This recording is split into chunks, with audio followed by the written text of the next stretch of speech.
আসসালামু আলাইকুম। কেমন আছেন সবাই? আশা করছি আপনারা সকলে অনেক ভালো আছেন। কোরবানির মাংস খেতে খেতে সকলেই বোর হয়ে গিয়েছেন, তাই না? তাই আজকে মাংসের রেসিপি না নিয়ে শিং মাছ ভুনার রেসিপি নিয়ে চলে আসলাম।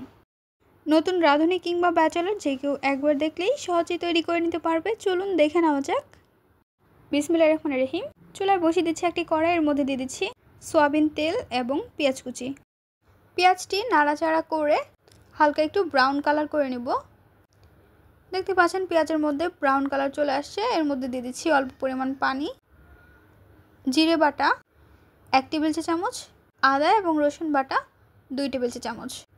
এখন দিয়ে দিব হলুদের গুঁড়ো, গুঁড়ো মরিচের গুঁড়ো, স্বাদ অনুযায়ী লবণ, ধনিয়ার গুঁড়ো। মশলাগুলো উল্টিয়ে পাল্টিয়ে নাড়াচাড়া করে নিতে হবে। মশলাটি ভালোভাবে কষিয়ে নিতে হবে।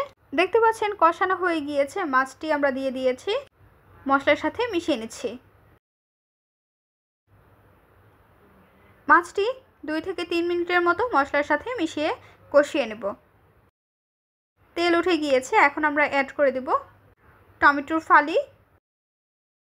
টমেটোর ফালি দিয়ে দেওয়ার পর খুন্তির সাহায্যে নাড়াচাড়া করে নেব।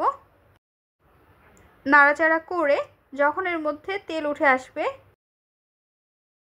তখন বুঝতে পারবে যে পারফেক্টভাবে কষানো হয়েছে। অ্যাড করে দেব পানি। পরিমাণ অনুযায়ী পানি দিয়ে দিয়েছি। এখন ঢাকনা দিয়ে ঢেকে রেখে দেব। ঢাকনাটি উঠিয়ে নিচ্ছি। বলক চলে আসছে। খুন্তির সাহায্যে আমরা আলতো করে নাড়াচাড়া করে নিচ্ছি।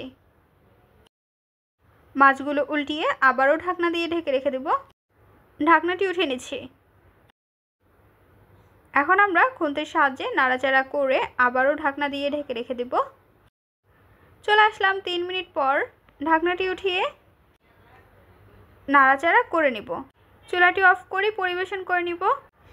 তৈরি হয়ে গেল মজাদার শিং মাছ ভুনা রেসিপি। এইভাবে শিং মাছ ভুনা করলে এর স্বাদ মুখে লেগেই থাকবে।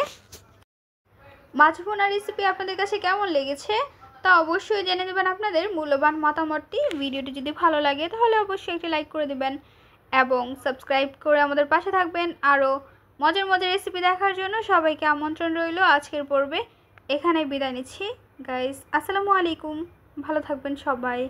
আল্লাহ হাফিজ।